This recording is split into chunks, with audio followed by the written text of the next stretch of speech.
ஓம் ஸ்ரீ குருப்பியோ நமக. நன்றாக குருவாழ்க, குருவே துணை. பரபிரம்ம ருத்ரகாயத்ரி ஞானஸ்தலத்தின் நண்பர்களுக்கு வணக்கங்களும் வாழ்த்துக்களும். சிம்ம லக்னத்திற்கு 10 நாட்களுக்கான தினப்பலன் நவம்பர் 19 முதல் நவம்பர் 28 வரை பார்க்க இருக்கிறோம். முதல் நாள் நவம்பர் 19 புதன்கிழமை, விசாகம் நட்சத்திரம், குருவனுடைய நட்சத்திரம். துளாராசியில் சந்திரன் போகிறார். 3ஆம் இடத்துல சந்திரன் அப்படின்னாலே அறிவு, ஆழ்ந்த அறிவு நன்றாக பயன்படுத்தப்படும். அதிலேயும் குருவை போல இன்றைய நாள் அமைகிறது. குரு என்னதான் 12ஆம் இடத்துல இருந்தாலும் அவர் தன்னுடைய சொந்த நட்சத்திரத்தில் இருக்கிறார். ஆய்வு பலன்கள் நன்றாக மேற்கொள்ள உதவும். சுப செலவுகள் அது பயனுள்ள செலவுகளாக அமையும். இதே குருவனுடைய நட்சத்திரத்தில் நிறைய கிரகங்கள் இன்னைக்கு இருக்குது. அதாவது சுக்கிரன் 3ஆம் இடத்துல குருவனுடைய நட்சத்திரத்திலேயே இருக்கார், விசாகத்திலேயே. சந்திரன் சுக்கிரன் சேர்க்கை பலனை தருகிறார்கள். 8ஆம் இடத்துல இருக்கிற சனி, அஷ்டம சனியும் குருவுடைய நட்சத்திரத்தில் தான் இருக்கிறாங்க. 7ஆம் இடத்துல இருக்கிற ராகுவும் குருவனுடைய நட்சத்திரத்தில் தான் இருக்காங்க. அப்போ இப்படிப்பட்ட ஒரு அமைப்பு ஒரு மிக்சடு ரிசல்ட்டு அப்படின்னு சொல்லணும். இப்போ யாருக்கெல்லாம் குரு அவங்களுடைய ஜாதகத்தில் 8ஆம் பாவ 12ஆம் பாவ உபநட்சத்திரமாக இருக்கோ அவங்க இன்றைக்கி ரொம்ப கேர்ஃபுல்லாக இருக்கணும். பல வழிகளில் பிரச்சனை அப்படின்னு எடுத்துக்கலாம். மற்றவர்களுக்கு இப்போ தொழில் கிரகமாக அமைப்பெற்றவர்களுக்கு இன்றைக்கி தொழில் நல்லா இருக்கும். அதனால் இந்த ராசி சந்திரன் போகக்கூடிய இடம் என்பது ஒரு குறியீடு தான். அந்த நட்சத்திரத்தினுடைய நம்ம ஜாதகத்தில் என்ன பங்களிப்பு அப்படிங்கிறத வச்சு தான் பலன். நவம்பர் 20ஆம் தேதி வியாழக்கிழமை அனுஷ நட்சத்திரம், சனியினுடைய நட்சத்திரம். அட்டமை சனி போயிட்டுருக்கு. கொஞ்சம் கவனமாக இருக்கணும். வாகனம், பிரயாணம், முதலீடு மற்றும் உடல் ஆரோக்கியம் எல்லாத்துலேயும் கவனமாக இருக்கணும்.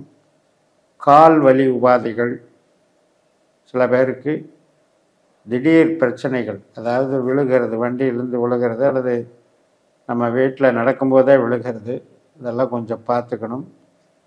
நீர் சம்பந்தப்பட்ட இடங்கள், நீர்நிலைகள் சம்பந்தப்பட்ட இடங்கள்லையும் கவனமாக இருக்கணும்.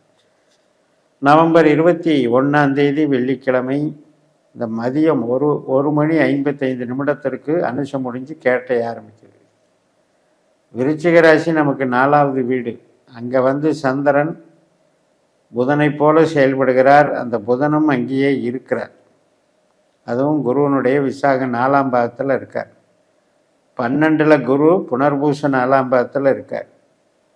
இந்த குருவும் புதனும் 4-12 ஒரு கனெக்ஷன் பண்ணுறது எதை குறிக்குது அப்படின்னா, வீடு சம்மந்தப்பட்ட செலவுகள், பொருள்கள் வாங்கிறது சம்மந்தப்பட்ட செலவுகள், அல்லது வாகன ரிப்பேரு, மிஷின் ரிப்பேரு, அதுக்கான செலவுகள், ஹெல்த் இஷ்யூஸில் செலவுகள், இதையெல்லாம் குறிக்குது. பட் தொழில் சார்ந்த விஷயங்கள் ரெகுலர் ஒர்க்குக்கு பாதிப்பு இல்லை.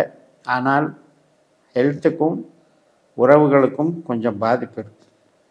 நவம்பர் 22 சனிக்கிழமை இந்த கேட்டை நட்சத்திரம் மாலை 4:46 முடிவடைந்து மூல நட்சத்திரம் தொடங்குகிறது.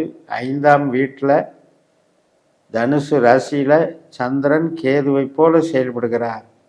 அந்த கேது நம்ம லக்னத்தில் இருக்கார். சுக்கிரனுடைய நட்சத்திரத்திலையும் குருவனுடைய உபநட்சத்திரத்திலையும் இருக்கார்.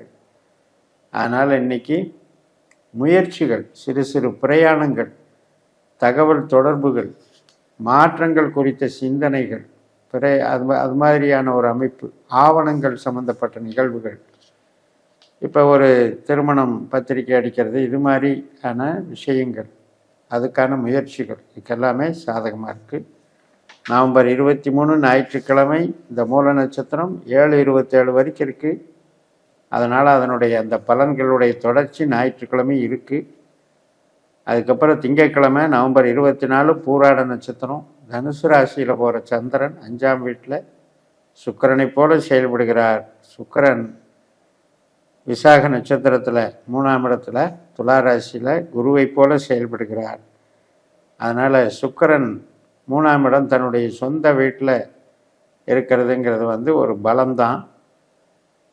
ஆனாலும் கூட இந்த குரு 12ல் இருக்கிறாரு அப்படிங்கிற ஒரு காரணத்தை நாம் மறக்கக்கூடாது. அதனால் மாற்றம், ஒரு டிரான்ஸ்ஃபர் ஆர்டரு எதிர்பார்த்துட்ருக்கேன் வரலங்க அப்படின்னு சொல்கிறது, ஒரு கிரைம் பண்ணலாம் அப்படின்னு இது பண்ணி ரிஜிஸ்ட்ரேஷன் பண்ணுறதுக்கு தேதி குறித்தோம், ஆனால் அது தள்ளி தள்ளி போயிட்டுருக்கு, செட் ஆகலை, வீடு மாறுறதுக்கு சரியாமையில், இந்த மாதிரி வீடு விற்கிறது, இடம் விற்கிறது, இதிலெல்லாம் தடுமாற்றங்கள், தடைகள் அப்படிங்கிறத நம்ம பார்க்கணும்.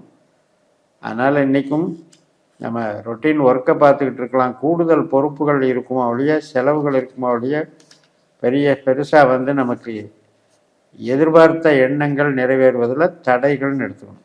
நவம்பர் 25 செவ்வாய்க்கிழமை உத்திராட நட்சத்திரம், 6ஆம் வீட்டில் சந்திரன் இருக்கார், மகர ராசியில், சூரியனுடைய நட்சத்திரம். சூரியன் 4ஆம் வீட்டில் சனியினுடைய நட்சத்திரத்திலையும் சுக்கரனுடைய உபநட்சத்திரத்திலையும் இருக்கார். கன்ஸ்ட்ரக்ஷன் ஒர்க்கு பண்ணுறது, கவர்மெண்ட்டு வேலையில் நம்ம முக்கியமாக பங்கெடுத்து முக்கியமான ஒரு காரியத்துக்கு நம்மளை ஈடுபடுத்திக்கிறது, உற்பத்தி சார்ந்த தொழில்களில் பலமாக இயங்கிறது, அதனால் வருமானம் அடைகிறது, இதெல்லாமே நல்லாயிருக்கும். வீட்டுக்கு தேவையான பொருட்கள் சேர்க்கைகள் வந்து நன்றாக இருக்கும். நவம்பர் 26 புதன்கிழமை திருவோண நட்சத்திரம். ஹெல்த்தில் பார்த்துக்கணும், கோல்டு அட்டாக் பண்ணுறது மற்றும் இன்ஃபெக்ஷன் ஆகிறதெல்லாம் பார்த்துக்கணும். தாயார் சம்மந்தப்பட்ட வகையில் அசௌகரியங்கள், பகை உணர்வுகள் இதெல்லாம் வெளிப்படலாம். கணவன் மனைவி உறவுலையும் சின்ன சின்ன உபாதைகள் இருக்கலாம். வேலைக்கு வந்து பாதிக்காது. நவம்பர் 27 வியாழக்கிழமை அவிட்ட நட்சத்திரம். மகர ராசியில் இருக்கிற சந்திரன் 7ஆம் வீட்டுக்கு கும்பராசிக்கு மதியம் 2:06 மேலே அவிட்ட 3ஆம் பாவத்துக்கு போகிறாரு. செவ்வாய் எப்படி பலன் தர்றாரு? 4ஆம் இடத்துல புதனுடைய நட்சத்திரத்தில் இருக்கார், சந்திரனுடைய உபநட்சத்திரத்தில் இருக்கார். அப்போ நமக்கு இந்த செவ்வாய் என்பது கட்டடம் சம்மந்தப்பட்டது, கன்ஸ்ட்ரக்ஷன், ஸ்பேர் பார்ட்ஸ் இண்டஸ்ட்ரி, உற்பத்தி சார்ந்த பொருட்கள், இது சார்ந்த நன்மைகள், தொழில் பலத்தை கொடுக்கக்கூடியது தான் இந்த செவ்வாய். ஸோ அதனால் நல்ல நாளாக இருக்கிறது. நவம்பர் 28 வெள்ளிக்கிழமை வந்து சதய நட்சத்திரம். இப்போ கும்பராசியில் 7ஆம் வீட்டில் சந்திரன் ராகுவை போல் செயல்படுகிறார். இப்போ ராகுவும் இங்கே 7லேயே இருக்கார். ராகு 12ல் இருக்கிற குருவனுடைய நட்சத்திரத்தில் இருக்கார். அதனால் என்ன அப்படின்னா, இப்போ நம்ம செய்யக்கூடிய முயற்சிகளில் காலதாமதங்கள் அல்லது செலவுகள், போட்டி பொறாமை பந்தயங்கள், இதில் வரக்கூடிய ஒரு சோர்வுகள், களைப்பு, இது தோல்வி பயம்னு சொல்லலாம். ஏன்னா 12ல் குரு, அதுக்கு 12ல் குருவனுடைய நட்சத்திரத்திலேயே குரு இருக்கும்போது, இன்னும் மற்ற குருவனுடைய நட்சத்திரங்களில் என்னென்ன கிரகம் இருக்கோ அது அதனுடைய வேலை செய்யும். இப்போ 8ல் இருக்கிற சனி, அதுவும் குரு நட்சத்திரம். 7ல் இருக்கிற ராகு, அதுவும் குரு நட்சத்திரம். இதனெல்லாம் வந்து அந்த விரய பலன்களை தரும் என்பதில் நாம் பார்த்துக்கணும். இந்த அளவில் இதை நிறைவு செய்கிறேன். இந்த சேனலை சப்ஸ்கிரைப் பண்ணி ஷேர் பண்ணுங்கள். உங்கள் தனிப்பட்ட ஜாதக பலாபலன்களை என்னுடைய வாட்ஸ்அப் நம்பரில் தொடர்பு கொண்டு பலன் பெறுங்கள். உங்களிடமிருந்து விடைபெறுகிறேன். உங்கள் JMS. நன்றி, வணக்கம்.